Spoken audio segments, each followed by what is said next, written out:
So I've had a fair amount of people message me about characters that we've had on Ballad of the Seven Dice, a lot of the monsters and everything that I end up throwing out there. How do I come up with all these different stuff? How much time do I put into planning?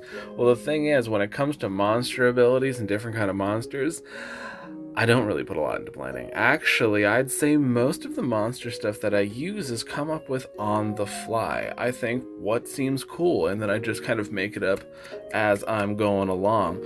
For instance, there was some creatures that my party ended up facing quite recently in one of our games. These ghosts ended up showing up, and I was like, you know what? I like it that you don't actually need any kind of ghost touch or anything to affect them, because they have all these bones inside them. Cool, let's go with that. I give the description of the monster. I come up with the AC and HP and everything right there, and then just write down some basic stuff.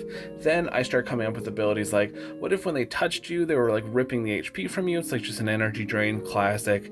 They have one where it's a giant tidal wave of psychic energy, and then another where they start manipulating your memories and emotions, causing you all this emotional damage, but it also, what it does is it decreases from your rolls in the future, and they increase their rolls. So you just come up with all this monster stuff on the fly. It creates very unique monsters, creates a lot of like really intense and fun situations, and you're probably sitting there though, gripping your paper and crushing your dice saying, but it doesn't balance. What about the balance of the game?